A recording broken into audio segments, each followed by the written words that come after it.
Welcome to the Know. I'm Ashley Jenkins. I'm Mica Burton. The Nintendo Switch is officially 4 days old. Happy birthday, Switch! Yay! Happy 4-day Switch! What do you get a console that's less than a week old? More games, maybe? Hopefully. Yes, the Switch has been out in the wild for a few days now, and we've got a bunch of news about how its launch is going, some hardware problems that people are having, plus projections on how well it will do sales-wise. Right, first up, let's get into the launch. We don't have a lot of hard numbers yet for how many Switches were sold this weekend because Nintendo's not talking, but a GameStop executive said the Switch had one of the strongest and most successful gaming console launches in the last several years, according to Nintendo Everything. He also said that many stores were packed with customers and some fans lined up early to grab one. Needless to say, as with a lot of new consoles, we're already seeing supply issues with the Switch, and the limited launch supply means that if you didn't pre-order a Switch or snag it on day one, you're probably gonna have to deal with some pretty jacked up prices. Amazon currently looks like it's sold out of both gray and neon versions, with some listings for, oh my goodness, nearly $450. Yeah, or you can wait.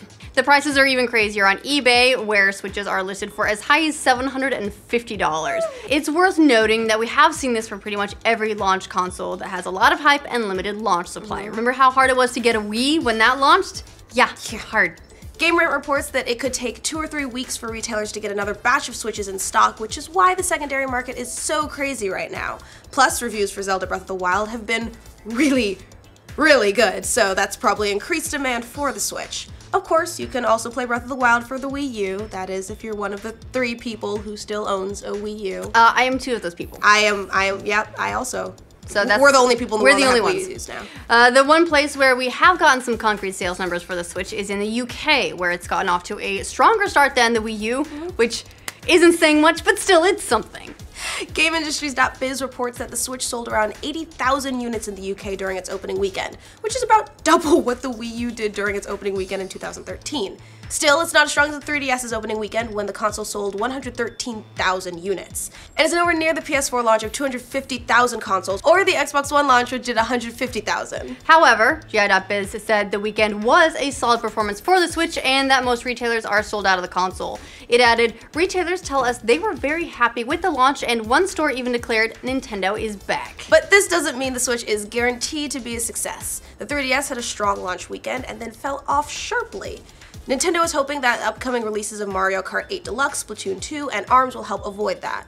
Analysts say that we'll get a better idea about how the Switch is going to do after the holiday season, which makes sense. So it's gonna be a long wait. Yeah. As for the Switch's sales potential, well, that's still a little bit up in the air. Because the Switch is a pretty new device that's targeting a different market compared to the PS4 and Xbox One, no one really agrees on how well it's going to do, so predictions are all over the place. According to GameIndustries.biz, predictions range from 4.4 million to 10 million units shipped by the end of this year. That's a big range. Analyst DFC thinks the Switch will sell 8.3 million units in its first year, so they're kind of splitting the difference, and a total of 40 million in its lifetime. IHS predicts 4.4 million for the Switch's first year, reaching 10 million by year 2 and 30 million by the end of its life. SuperData says the Switch will sell 5 million units in its first year, and Nico Partners' Daniel Ahmad thinks the machine could ship 10 million this year, which would be stronger than most Nintendo launches, but behind the Wii and the PS4. As for the Switch's games, 3 of them landed in the UK's top 10 list for the week. Of course, the biggest game was Breath of the Wild, which saw the 3rd biggest launch for a video game this year. It landed 2nd on the UK list, just behind Horizon Zero Dawn. It's also worth noting that almost 80% of the sales for Breath of the Wild were on the Switch, which means that most people buying Zelda are also buying the new console, so double the money for Nintendo, I guess. The other Switch games making the UK list were 1-2 Switch at number 4 and Super Bomberman R at number 7. Oh, I'm so sorry to all the people who bought Super Bomberman R. Oh. You guys spent a lot of money on that game. Return it. Look, I love Bomberman, but this was not the chosen one. No, get your money back. So, enough about games, let's talk about hardware. With the Switch being out in the wild for a few days, some people are already reporting issues with their machines. According to VG247, the Switch's screen has been a problem for some people. One Reddit user says that his Switch is already bricked with a blue screen. There's also an issue with the screen going orange, another person noted, but that was fixed by holding the power button for about a minute to turn the screen off. Alright.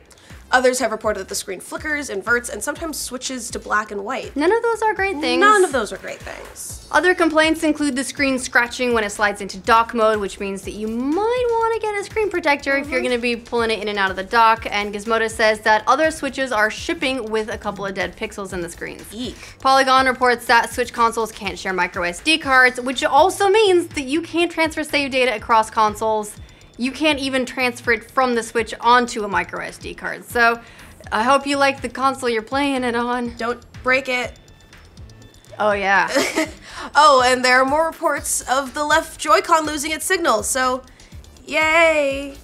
YouTuber SpawnWave posted a video where he disassembles the Joy-Con and theorizes that the location of the Bluetooth antenna might be responsible for some of the interference. Nintendo has addressed the Joy-Con issue on its page, and it advises you to move the Joy-Cons closer to the console and make sure the console is not behind other objects, like a TV or an aquarium. Oh, right, because you don't want to play through an aquarium. It also suggests that other devices like laptops, headsets, and microwaves could be causing interference. So thanks for the help, Nintendo. I won't put my Switch in a microwave. Oh, well, yeah, good idea.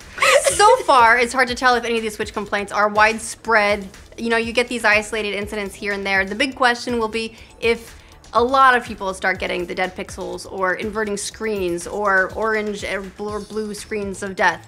We've heard more about the left Joy-Con desyncing issue than just about anything else at this point, but time will tell how widespread that is as well. So what do you think of the Switch so far? Have you picked one up? Let us know your impressions in the comments. And for all your Nintendo Switch news, make sure you like this video, and if you're new around here, make sure you subscribe to The Know. Who wrote that first line? Brian. It's all Brian. Oh my god. Well, that's also a legitimate strategy. Could also do that. It's even crazier on eBay.